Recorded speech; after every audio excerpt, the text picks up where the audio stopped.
Обугленные руины – все, что осталось от щитового дома, в котором проживали Дышниевы. Это жилье семья снимала на протяжении 10 лет. И буквально за считанные минуты в разгар зимы 8 человек остались на улице. По предварительной версии МЧС, причиной возгорания послужило короткое замыкание электропроводки.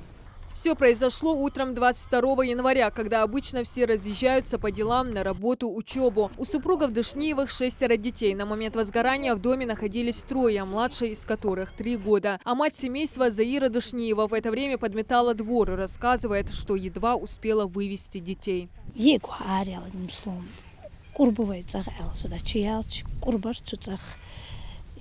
в детской горела крыша. А сейкик ареал, суха ареал, джамою лик баркцы курсун, и я опять забежала, уже почти 8 богуш барцуч. И потом сосед, по-моему, я точно даже не помню, суха ареах карсу. Первыми на помощь прибежали соседи. Юнус Байсагуров со своего двора заметил дым. Заподозрив что-то неладное, направился к Дышниевым, но уже было поздно. Дом вспыхнул на глазах.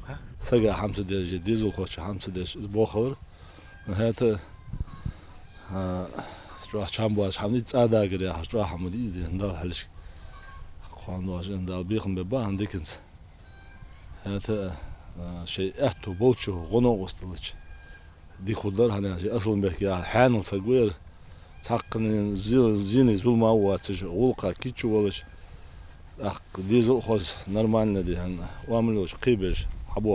Хозяйка была в полной истерике, девочка бегала тут, была тоже в полной истерике, была очень страшная картина.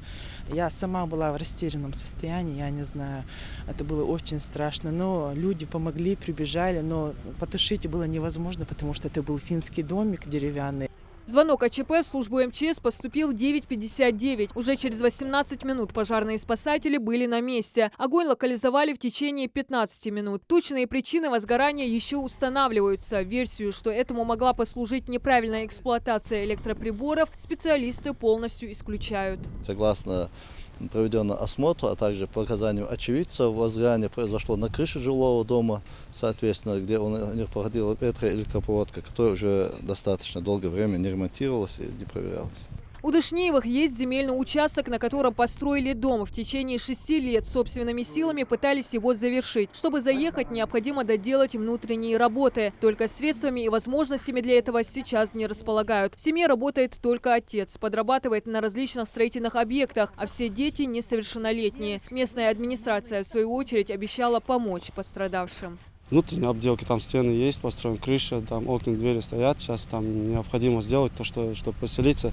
Это внутренние обделки, штукатурка, гипсокартон, ну и стяжка, там некоторые работы внутренние, косметические. Не надо им просто, чтобы заселиться, вот внутренние обделки сделаем, отопление так. Сейчас члены семьи Дышниевых разошлись по родственникам. Каждый помогает, чем может. Кто едой, кто одеждой. Из пожара ничего не удалось спасти. Ни одежду, ни документы. И все, что было нажито годами с супругами. Готовность поддержать погорельцев выразили и представители Сунжинской администрации. Со своей стороны администрация готова оказать материальную помощь в виде денежных средств.